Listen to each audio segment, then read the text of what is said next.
Саламатсыздар, урматтуу Чалкан медиа каналынын көрөрмандары, өлкөбүздө алынган акыркы сааттагы жаңылыктар менен сиздерди тааныштырабыз. Каналыбызга катталып, ой-пикирлериңиздер менен бөлүшүңүздөр. Сүйүнчү Мунарбек Сейитбек уулу Америкада өткөн эл аралык мелдеште чемпион болду. Мунарбек Сейитбек уулу 60 кг салмак категориясында күч сынашып, ата-андаштарын ишенимдүү жеңип, алтын медалга ээ болду. Муну менен бирге Кыргызстандын бокс боюнча курма командасы жалпы 6 медалга ээ болду. 4 алтын Анвар Ходжиев 50 кг салмакта, Зафарбек Камилов 55 кг салмакта, Мунарбек Сейитбек уулу 60 кг салмакта, Ихтияр Нишанов 70 кг салмакта, бир күмүш Элдар Турдубаев 70 кг салмакта, бир коло Алмаз Орозобеков 65 кг салмакта. Мелдешке улуттук кураманын башкы машыктыруучусу Данияр Төлөгөн уулу жана улук машыктыруучу Акыйкат Абаевдин жетекчилиги алдында катышты. Урматтуу Россиядагы Москвадагы мекендештер, сиздерге өз кызматыбызды сунуштайбыз. Эгерде сизге Москва шаарында медициналык книжка регистрацияга тургузуу, ИНН СНИЛС бардык Россиянын аймагы боюнча жасоо убактысы 5 саат, СНИЛС 2 саат, трудовой договор, ОМС больницага учетко туруу 1 күндө, зеленый карта Сахаровадан Москва ичи 2 күн, 3 айлык регистрация 5 күндө даярдоо, базадан текшерүү 6 саат. Биз менен байланыш +7 997 388 36 32, WhatsApp +996 556 80 90 52. Аталган номерлерди сактап алып, биздин кызматты колдонуңуздар. Ылдам жана бат. Талашта 3 жаңы объект ачылды. 17 апрелде Талас районунда бир катар объектилердин ачылыш режими болуп өттү. Имараттардын ачылышына суу ресурстары Айыл чарба жана кайра иштетүү өнөр жай министри Бакыт Төрөбаев, президенттин Талас облусундагы ыйгар мукты өкүлү Эрмат Жумаев, депутаттар Марат Мураталиев, Гүлкан Молдобекова, коомдук ишмерлер жана жергиликтүү тургундар катышкан. Жаңы салынган объектилердин бири болуп Шумкаруу айыл аймагында ачылган айыл өкмөттүн имараты саналат. Бул ири социалдык объект толугу менен жергиликтүү бюджеттин эсебинен каржыланып, курулуш иштерине жалпысынан 58 миллион сом бөлүнгөн. 2 кабаттуу заманбап имаратта айыл өкмөттүн кеңсеси, Айыл банк мамлекеттик банкынын бөлүмү жана Калкты тейлөө борборунун филиалы жайгашкан деп билдирген облустун ыйгар мукты өкүлү Эрмат Жумаев. Ал эми Чоң Алыш айыл аймагына караштуу Манас айылында жеке ишкер Ботиковдун мал союучу жана Көк Кашат айылында жүндү кайра иштетүүчү ишкананын ачылышы болгон. Андан тышкары Кеңеш айылында 75 орунду бала бакчанын имараттын курулушуна капсула салынды. Бала бакчанын курулушу жергиликтүү бюджеттин эсебинен каржыланат. Активист Элекмат Куренов Бириккен Араб Эмирлигинен кармалып Кыргызстанга жеткирилди. Улуттук коопсуздук мамлекеттик комитети активист Элекмат Кудайберген уулу Бириккен Араб Эмирлигинен кармалып 19 апрелде Кыргызстанга жеткирилгенин билдирген. Атайын кызмат Кудайберген уулу конституциялык түзүлүшкө каршы бир катар оор кылмыштарды жасаган деп шектелип жатканын жана эл аралык издөөдө болгонун маалымдаган. Тактап айтканда, Кыргыз Республикасынын чегинен сырткары жүргөндө өзүнүн шериктери менен биргеликте социалдык тармактардагы көп сандаган аккаунттар аркылуу Кыргызстандын бийлигин күч менен басып алууга аракет кылуу менен жапырт баш алмандык уюштурууга чакырылган чыгымчыл посттордун жана видео кайрылууларды байма-бай жарыялап турган деп жазылган улуттук коопсуздук кызматынын маалыматында. Активист 10 апрелден бери дайынсыз болуп жатканын жакындары социалдык тармактарга жазышкан. Мындан көп өтпөй 14 апрелде Чүй облустук ички иштер башкы башкармалыгы Элекмат Кудайберген уулу менен байланышып, Кыргызстанда массалык башламаны уюштурууга шек саналган 2 адам кармалганын билдирген. Милициянын маалыматына ылайык, уюшкан кылмыштуу топтордун мүчөлөрү жана жарандагы активисттер биригип, Чүй облусунда жана өлкөнүн башка аймактарында массалык башаламандыктарды, наратсыздык акцияларды өткөрүүгө даярдык көрүп жатканы тууралуу маалымат түшкөн. Чүй милициясы шектүү менен Куреновдук делген сүйлөшүүнүн аудио жазуусун жарыялаган. Кармалган шектүүлөрдүн адвокаттары менен жакындары комментарий берелек. 14 апрелде укук коргоочу Рита Карасартова Элекмат Кудайберген уулуна таандык экени айтылган катты Facebook баракчасына жарыялагандан кийин кармалып камалган. Элекмат Кудайберген уулу 2022 жылдын октябрь айында Кыргызстандан чыгып кеткен. Ал Facebooктагы баракчасында бийликти сындап келген. Буга чейин АКШда жүргөнүн айткан Куренов 2024 жылдын ноябрь айында Бириккен Араб Эмирлигине барып, Жогорку Кеңештин экс-депутаты Эмил Жамгырчиев менен жолукканын кабарлаган. Андан кийин эле паспортун урдатып жибергенин айтып, Жамгырчиевди күнөөлөгөн. Мурдагы депутат бул айтылгандарды четке каккан. Ушул окуядан бери ал Дубайда жашап жаткан.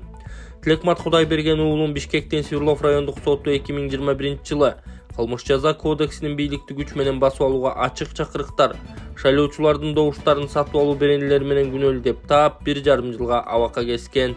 Активист өзүнө коюлган айыптарды четке каккан. Жаза мөөнөтүн өтөп бүткөнүнө байланыштуу 2022-жылы эркиндикке чыккан жана Кыргызстандан чыгып кеткен. Ташиев Жалал Абадта милиционерлерине кызматтык унааларды тапшырды. Улуттук коопсуздук кызматынын төрагасы Камчыбек Ташиев Жалал Абадта милиция кызматкерлерине жаңы автоунааларды тапшырды. Бул тууралуу комитет кабарлады. Ага ылайык тартип сакчыларына 2025-жылы чыгарылган Chevrolet Cobalt Sunrise жана Jack 4WD үлгүсүндөгү 20 кызматтык унааны берилген. Иш-чарага УКМКнын төрагасынан тышкары Жалал Абад облустук ички иштер башкы башкармалыгынын башчысы Марлис Асанов, облустук ички иштер башкы башкармалыгынын ардагерлери кеңешинин төрагасы Капар Исаков, жергиликтүү бийлик өкүлдөрү жана ИИМдин жергиликтүү жетекчилери өздүк курамга чыккан. Ташиев милиция кызматкерлерин өлкөнүн ички коопсуздугун жана элдин бейпил жашоосун камсыз кылууга ак ниет менен кызмат өтөөгө чакырып, мыйзамдуулукту сактоого жана калкты милицияга болгон ишенимин бекемдөөгө тынымсыз аракет кылуу керектигин эскертти деп жазылат маалыматта. Ал Садыр Жапаровдун тапшырмасынын негизинде мындан ары да укук коргоо жана коопсуздук органдарынын материалдык техникалык базасын жакшыртуу аракеттери уланаарын белгилеген.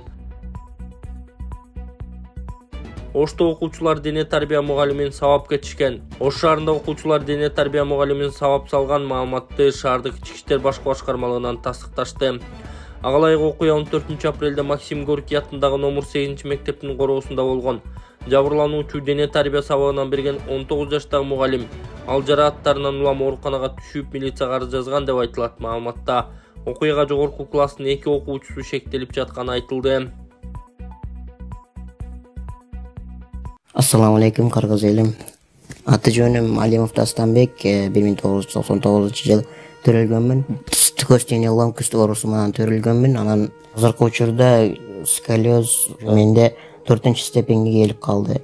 Дем алышым кыйындап, ички органдарым кысып, санчкылап, грудной клетка уже көрүп атасыңар, ушул жерге чейин көтөрүлүп кетти. Арткы жагым видеодо көрсөтөбүз азыр. Ошого кичине мага акча керек болуп атат. Чет өлкөгө барганга Индия, Турцияларда 45 миң, 50 миң деп атат сумманы. Азыр Египет мен көрүп атам, Германия, Египет жакшы болуп атат экен. Ошол жактардан мен клиникаларды онлайн издедим. Ал жактарды сүйлөшүп көрбөдүм, бирок отзывдарын көрдүм. Алар кымбатыраак айтып калышы ыктымал. Ошондуктан мен мага кичине жардам берип коюшуңарды суранам Кыргыз элим. Силердин 100 сомуңар мени өмүрүмдү сактап калышы мүмкүн да. Силердин 1 литр бензиниңер же магазинден алып иче турган суусундугуңардын акчасы бир эле мени өмүрүмдү сактап калышы мүмкүн. Аллах таалам үчүн жардам берип коесуңар деп суранам. Банк номерим 51 менен 191430 деп Дастанбек А деп чыгат. Сбербанк карталар видеонун астында жазылган болот. Сбербанк картамдагы жазсаңыздар Дастанбек А деп чыгат. Чуу дарыясына түшүп кеткен 35 жаштагы кишинин издөө иши улантылууда. 19 апрелде Аламүдүн район Васильевка айылында дарыяга түшүп кеткен жаранды издөө иштерин улантуу максатында Токмок шаардык номер 21-өрт куткаруу бөлүгүнөн 4 куткаруучу 1 дрон менен тартылган. Бул тууралуу Өзгө Чогуу Далдар министрлигинен кабарлашты. Буга чейин 15 апрель күнү Чуу дарыясына 1990-жылы туулган эркек киши түшүп кеткендиги тууралуу маалымат 112 кызматына келип түшкөн. Ошол убактан бери издөө тынымсыз улантылып жатат. 19 апрелде Аламүдүн район Васильевка айылында дарыяга түшүп кеткен жаранды издөө иштерин улантуу максатында Токмок шаардык номер 21-өрт куткаруу бөлүгүнөн 4 куткаруучу 1 дрон менен тартылды. Бул тууралуу Өзгө Чогуу Далдар министрлигинен билдиришкен. Ошол убактан бери издөө тынымсыз улантылып жатат. Акча алмаштыруучу жайдан $50 000 уурдап кеткен шектүү кармалды. Милиция кызматкерлери тоноочулукка шектелген жаранды кармашканын Бишкек шаарынын Октябрь райондук ички иштер башкы башкармалыгынан басма сөз кызматы кабарлады. 7 апрелде акча алмаштыруучу жайдын кызматкери милицияга кайрылган. Ал иш учурунда белгисиз адам аны башына таяк менен уруп $50 000 уурдап кеткенин билдирген. Бул факт боюнча райондук ички иштер башкы башкармалыгынын тергөө кызматы тарабынан кылмыш жаза кодексинин 207-беренеси каракчылык боюнча кылмыш иши козголгон. иликтөө жана ыкчам издөө иш-чараларынын жүрүшүндө кылмышка шектүү катары 1978 жылы туулган жара кармалып, ал Борбор калаанын ички иштер башкы башкармалыгынын убактылуу кармоочу жайына киргизилди. Ал милиция кызматкерлерине мурда уурдалган акчаларды берип, ал далил катары кылмыш ишине кошулган. Учурда тергөө иштери улантылууда. Элчи Бөкөнтаев Москва мончосундагы окуяга тынчсыздануусун билдирди. 18 апрелде Кыргызстандын Орусиядагы элчиси Кубанычбек Бөкөнтаев Орусиянын тышкы иштер министринин орун басары Михаил Галузин менен жолугуп, Москванын мончосундагы окуяны талкуулады. Бул тууралуу Кыргызстандын тышкы иштер министрлигинин басма сөз кызматы маалымдады. Ага ылайык элчи кыргызстандык мигранттар катышкан окуяга тынчсыздануусун билдирип, Орусия тараптан бул маселени калыс жана акыйкат кароону суранды. Тараптар кыргыз-орус мамилелерин союздаштык жана стратегиялык өнөктөштүк духунда мындан ары да бекемдөө ниетин белгилешти деп жазылган билдирүүдө.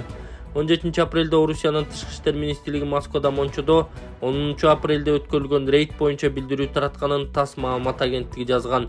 Анда мекеме Бодрос мончосунда болгон окуяны коомдук жайларды пландуу текшер деп атаган.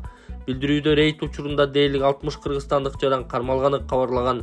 Алардын 25-ине Орусиянын миграция мыйзамдарын бузуу боюнча протоколдор түзүлүп, айрымдары радикалдык топторго тиешеси бар деген шек менен кармалган. Ошондой эле алар укук коргоо органдарынын өкүлдөрүнө каршылык көрсөтүшкөндүктөн күч колдонулганы белгиленген. Өткөн аптанын аягында социалдык тармактарга Москвадагы мончолордун биринде кыргызстандыктарды орус полициясы жана бети жабылган белгисиз адамдар уруп сабады делген видео тараган. Анда мигранттарды полиция кызматкерлери колдорун артка кайрып жаткырып, айрымдарын чапкылап жатканын көрүүгө болот. Ошол учурда мончодо болуп сабалган мигранттардын бири Азаттыкка бул маалыматты растап, окуя 10 апрелде болгонун, полицияларды 5 сааттай уруп сабап, бул убакыт ичинде ар кандай ыкмалар менен кыйнаганын айтып берген. Социалдык тармактарда кыргызстандыктарды аеосуз сабаган полиция кызматкерлерине сын айтылып, кыргыз бийлигин бул окуяга чукул реакция кылуу талабы жазылып жатат. Ушундай эле талапты жогорку кеңеште бир нече депутат коюп, кыргыз өкмөтүнүн ишин сынга алган. Ал эми Кыргызстандын тышкы иштер министринин Орусиянын элчиси Сергей Вакуновго мончодогу операциянын мыйзамдуулугу, анда жарандарга күч колдонуунун себептери боюнча маалымат берүү жана күч колдонуу негизсиз болуп, укук коргоо органдарынын өкүлдөрүнө тиешелүү чараларды көрүү өтүнүчү менен расмий нота тапшырылган. Тышкы иштер министри Жээнбек Кулубаев коопсуздуктан улам сабалган кыргызстандыктар арыз жазуудан баш тартканын айткан.